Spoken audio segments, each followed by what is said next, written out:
All right, let's just talk about one more thing before we go. Donald Trump is tweeting out about Baltimore. He is basically looking for any black person, black constituency that he can demonize. This is the strategy. They announced it in Politico a year ago. He's looking for his Colin Kaepernick. And by that, he means he's looking for a black person that he can attack. Period. He's looking for his next Colin Kaepernick. Exactly. Always. I thought he was a strong candidate. Got binders for the Kaepernick. I got binders, but I wanted to see if it could be more inflammatory, so I kept looking. Here is Victor Blackwell. He's a CNN, I guess, is he a weekend guy? Weekend host. And apparently from Baltimore.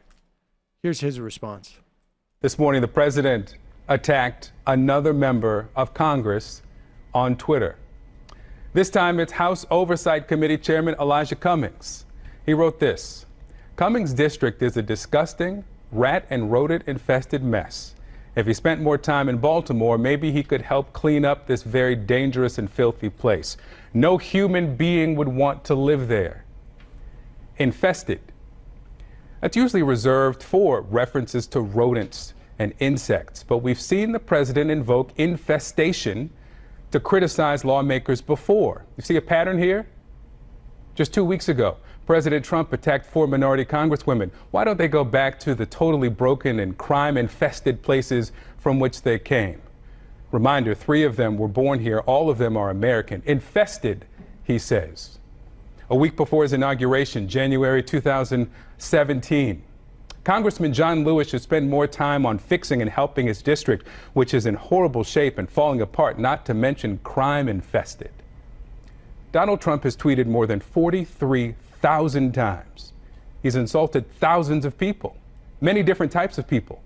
But when he tweets about infestation, it's about black and brown people. September 2014, at the height of an urgent health emergency. Why are we sending thousands of ill-trained soldiers into Ebola-infested areas of Africa? Bring the plague to the U.S.? Obama is so stupid. Infested, he says. There's a revolution going on in California. So many sanctuary areas want out of this ridiculous crime-infested and breeding concept. Infested, he says. The president says about Congressman Cummings' district,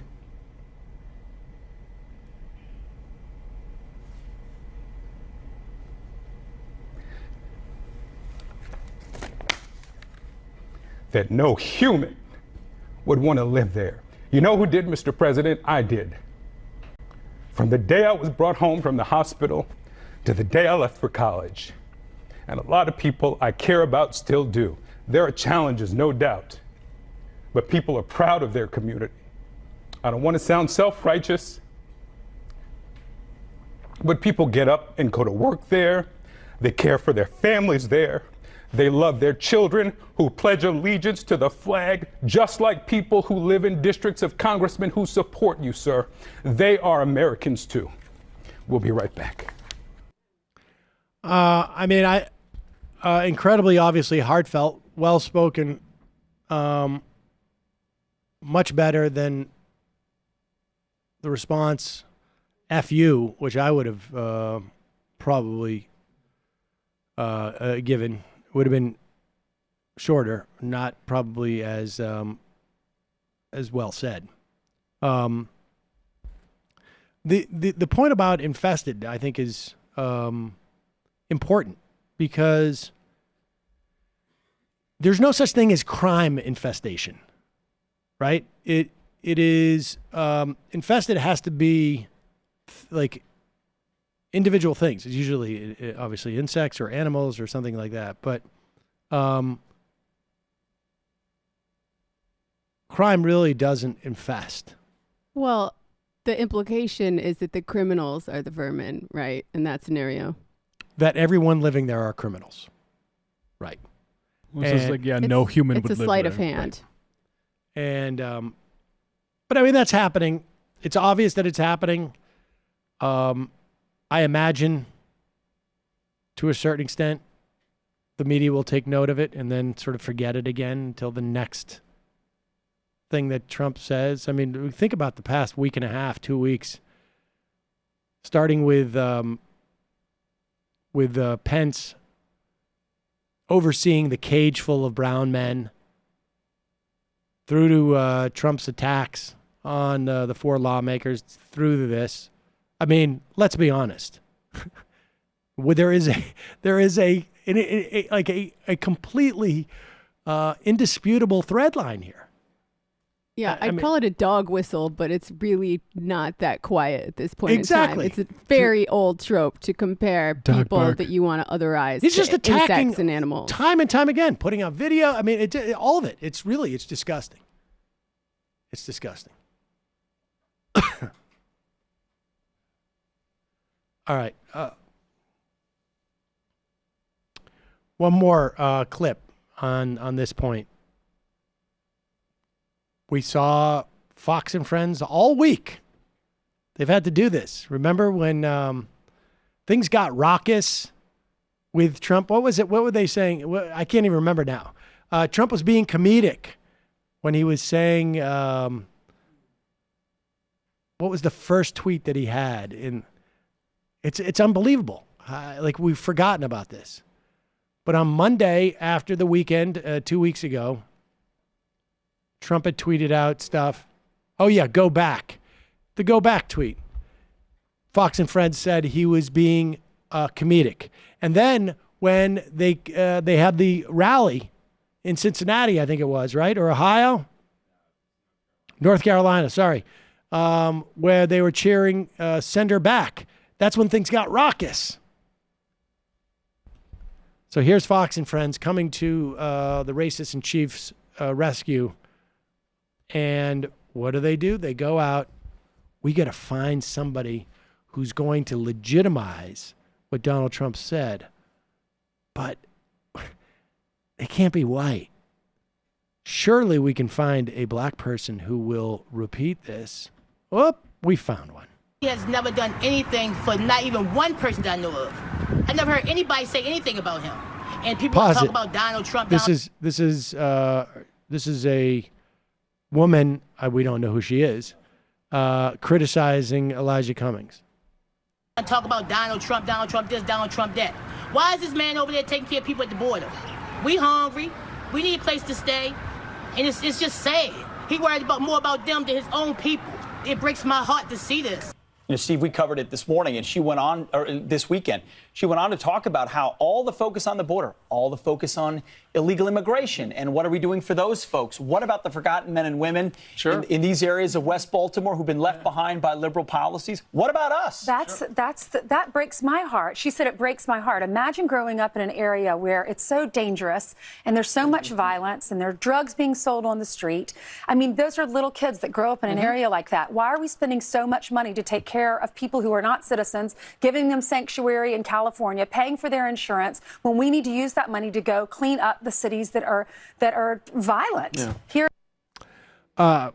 There's Ainsley Earhart having a complete lack of understanding of how federalism and how our states are related to each other. But Ainsley, your tax cuts are why we're not paying for that stuff. It's obviously completely disingenuous what they're saying there, but also if liberals want working class people to believe that they're doing stuff for them, they should do it. Absolutely. Well, I also want to just say, I mean, 2 quick things though that are important, right? Which is like I was talking about this with Chad Vigorous, which sounds funny before I make his point, but he's saying like, actually, you know, frankly, when we talk about the other dynamics of the fact that in extreme inequality and income issues do affect social attitudes across the board, actually African-American attitudes towards immigration have slightly changed in the rightward direction recently as well. That is a broader phenomenon. Yep. But so, you know, you can't, as always, it's all of the above. You can't disconnect these things. But I do just want to say, and you know, there's plenty of people who always get reelected to Congress, obviously, who should be challenged and undermined. But more objective than 2 people on the street who we don't know who they are or what they're saying is the fact that he regularly gets reelected with like a 69% of the vote and hasn't faced a serious challenger since 2005. And maybe, look, maybe there's machine politics. Maybe, I wish Richie Neal would not get returned with 69% of the vote. But he is a nationally recognized leader who clearly has a lot of respect from a lot of people. And, it's just important. I don't want to over objectify it, but it's like that is somebody that maybe they thought he was rude. He was rude to them at a restaurant once. We literally have no idea who those people are, and they're building a whole segment to suggest that he's a failure when all we know objectively of his political career is that he's the chairman of a committee. He's always reelected. He has a relatively progressive voting record. He actually stands out in a lot of stories that sort of like expose problems in the Democratic Party as being pretty solid. Sure. So. But also, like, this is why the left needs a systemic and structural critique of the connections between borders and low wages and all the different ways in which the global ruling class conspires to keep us down. Because if even one working class person believes that the border security is somehow something that they need to help them in their lives, like, that's bad.